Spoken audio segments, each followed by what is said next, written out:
नमस्कार, मैं अमित। आप देख रहे हैं जन नेटवर्क। सचिन पायलट और अशोक गहलोत के बीच जो खींचतान है वह और बढ़ गया है। परसों मुख्यमंत्री अशोक गहलोत ने धौलपुर में एक कहा था कि धौलपुर में इशारों में सचिन पायलट गुट पर फिर हमला बोला था और कहा था कि पायलट गुट के मानसेर वाले विधायक 10, 12, 15 करोड़ रुपए लेकर सरकार गिराने की कोशिश कर रहे थे बीजेपी के साथ मिलकर। वहीं मुख्यमंत्री अशोक गहलोत ने ये भी कहा था उसी सभा में वसुंधरा राजे का धन्यवाद करते हुए कि वसुंधरा राजे ने सरकार बचाया था। जिसके बाद आज सचिन पायलट प्रेस कॉन्फ्रेंस करने आए और प्रेस कॉन्फ्रेंस कर मुख्यमंत्री अशोक गहलोत के सवालों का जवाब दे रहे थे। यानी मुख्यमंत्री अशोक गहलोत ने जो गुगली फेंका था वसुंधरा राजे की तारीफ कर कि सरकार बचाया था, आज अशोक गहलोत पर सचिन पायलट ने ये आरोप लगा दिया कि अशोक गहलोत की नेता वसुंधरा राजे सिंधिया है। यानी गुगली को बाउंड्री लाइन के बाहर सचिन पायलट ने भेज दिया है। सचिन पायलट ने प्रेस कॉन्फ्रेंस में की शुरुआत में सबसे पहले कहा कि अशोक गहलोत का भाषण सुनने के बाद यह लगता है कि उनकी नेता सोनिया गांधी है। सचिन सोनिया गांधी नहीं है बल्कि वसुंधरा राजे सिंधिया है। पायलट ने आगे ये भी कहा कि मुख्यमंत्री जी के धौलपुर का भाषण सुनने के बाद मुझे समझ में आ रहा है कि मेरे आग्रह करने के बावजूद, चिट्ठियां लिखने के बावजूद, निवेदन करने के बावजूद, अनशन करने के बावजूद वसुंधरा राजे सरकार में हुए भ्रष्टाचार पर कार्रवाई क्यों नहीं हुई। पायलट ने कहा कि वह कार्रवाई की उम्मीद भी नहीं कर रहे हैं, ना उम्मीद हो चुके हैं।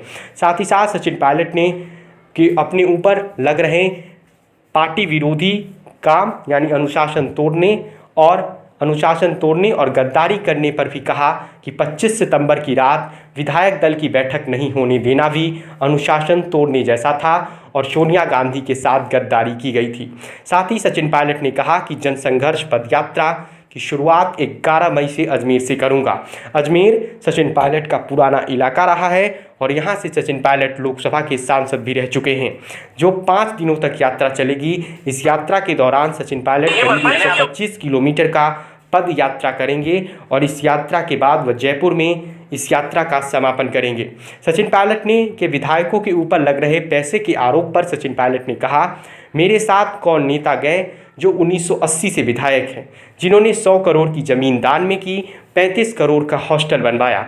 ऐसे लोगों पर आरोप लगाना शर्मनाक है। सचिन पायलट ये बातें हेमाराम चौधरी के बारे में कह रहे थे, जिन्होंने 35 करोड़ रुपए के लागत से एक शानदार हॉस्टल गरीब बच्चों के लिए बनवाया है। साथ ही साथ उन्होंने शीशराम ओले के बेटे और राजस्थान सरकार में वरिष्ठ मंत्री विजेंद्र ओला का भी जिक्र किया। वहीं सचिन पायलट ने कहा कि मुझे बहुत कुछ कहा गया है, कोरोना, गद्दार, निकम्मा। पिछले 2.5 साल से यह सुन रहा हूं। परसों देखा कि कांग्रेस विधायकों को सीएम बदनाम करने की कोशिश कर रहे हैं और भाजपा नेता का गुणगान कर रहे हैं। पायलट ने आगे कहा कि 2020 में देशद्रोह व राजद्रोह के मुकदमे में उन्हें फंसाने का प्रयास हुआ। यहीं सचिन पायलट ने एक बड़ी बात कही कि हम लोग नेतृत्व परिवर्तन चाहते थे, जिसको लेकर हम दिल्ली गए थे। कांग्रेस नेतृत्व ने एक कमेटी गठित कर रोड मैप बनाया था। उसके बाद हर समय सभी ने जी जान से मेहनत की है। अनुशासन तोड़ने का काम हमारे किसी भी साथी ने नहीं किया है।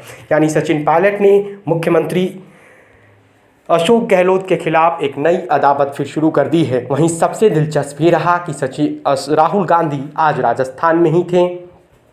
वहीं सचिन पायलट और अशोक गहलोत के बीच सियासी खींचतान का एक नया एपिसोड आ गया है।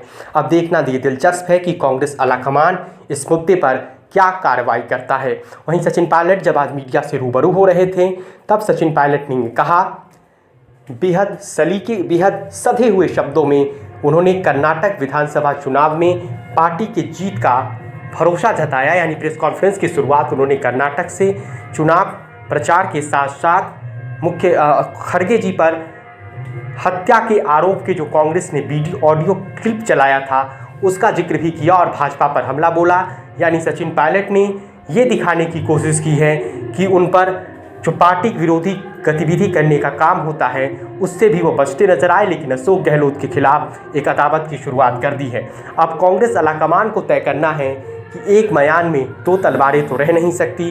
तय करना होगा कि सचिन पायलट और अशोक गहलोत में से किसी एक को चुनना होगा। देखिए सचिन पायलट ने आगे क्या कहा प्रेस कॉन्फ्रेंस में। 11 तारीख को परसों अजमेर से एक यात्रा निकालूंगा। जनता के बीच जाकर जनता की आवाज सुनेंगे, जनता के मुद्दों को उठाएंगे। और जैसा मैंने शुरू में कहा, जनता जनार्दन है, तो जनता के बीच जाना हम सबका दायित्व बनता है। और जो करप्शन के इश्यूज हैं, जो नौजवानों के इश्यूज हैं, जो पेपर लीक और पेपर कैंसिल के और नौजवानों के हितों से जुड़े मुद्दे हैं, उनको उठाकर मैं एक जन संघर्ष यात्रा निकालने जा रहा हूं, जो 11 तारीख को शुरू होगी अजमेर से और जयपुर की तरफ हम लोग आएंगे। लगभग 125 किलोमीटर की यात्रा है। जन संघर्ष यात्रा लोगों के हितों के लिए, करप्शन के खिलाफ, नौजवानों के संरक्षण के लिए। उनकी आवाज को हम सुनेंगे, उनकी आवाज को बुलंद करेंगे। और मैं समझता हूं कि सही निर्णय तब लिए जाएंगे जब जनता का पूरा हमारा साथ होगा, जनता का पूरा प्रेशर होगा। मैं यात्रा निकाल रहा हूं पब्लिक इश्यूज को लेकर, और मैंने कहा ना, अगर कोई चाहता है कि कांग्रेस को कमजोर करने की कोशिश करेगा तो उस कोशिश को हम नाकाम करेंगे। नौजवानों के पक्ष में है, जो तमाम जनता में आज मुद्दे हैं, जो इश्यूज को लेकर हम राजनीति करते हैं, जिन इशू पर मैं हमेशा अपनी बात रखता आया हूं, उनके बीच जाकर, उनकी बात सुनकर, उनकी आवाज बनने की हम लोग कोशिश करेंगे। और ये अभियान शुरू होगा 11 तारीख। चलेंगे दिन में। पायलट साहब, अशोक गहलोत जी ने एक बात और कही जिसका आगे पॉलिटिकल स्टैंड क्या रहेगा, क्योंकि सबसे बड़ी जो राजनीतिक उत्सुकता यही बनी हुई है कि आपका स्टैंड क्या रहेगा, पार्टी में रहकर संघर्ष करेंगे, कोई मोर्चा बनाएंगे। कुछ लोग ऐसे हैं जो चाहते हैं कि कांग्रेस कमजोर हो, कांग्रेस पे फूट पड़े, और जैसे मैंने कहा, बदनाम करने की, आरोप लगाने की, आलोचना करने की, चरित्र हनन करने की कोई कोशिश अगर हो रही है तो उसको हम नाकाम करेंगे। हमारी पार्टी को जो लोग कमजोर करना भी चाहते हैं उनको हम होने नहीं देंगे। लेकिन पब्लिक इश्यूज पे जो मेरा स्टैंड पहले था, वही स्टैंड आज भी और आगे भी रहेगा। और जो करप्शन हुआ, जिसको हमने सैकड़ों बार पब्लिक में उसको एक्सेप्ट किया, उस पर 4.5 साल तक हम कोई कार्रवाई नहीं कर पा रहे हैं। मैं अब समझ रहा हूं कि वो कार्रवाई हम क्यों नहीं कर पा रहे थे। तो कारण तो होगा। मैंने चिट्ठियां लिखी, अनशन किया, आवेदन किया, आग्रह किया, बार बार किया, हाथ जोड़कर किया। अगर कार्रवाई नहीं हो रही थी तो अब मुझे समझ में आ रहा है कि वो कार्रवाई क्यों नहीं हो रही थी। लेकिन किसी भी नेता से बड़ी जनता होती है, तो जनता के समक्ष हम जाएंगे, इन बातों को रखेंगे। और जो लाखों लाख बच्चों के पेपर कैंसिल हुए, जिनके माँ बापों ने अपना पेट काट कर उनके ट्यूशन के पैसे दिए, उनको 2 साल मेहनत करवाई, जो कभी ओवरेज हो सकते हैं, जिनका भविष्य के आगे उनको पता नहीं वो क्या करेंगे, जो विश्वास और जो एक क्रेडिबिलिटी होती है, अगर वो सिस्टम से खत्म हो जाएगी तो फिर आने वाले समय बहुत मुश्किल होगा।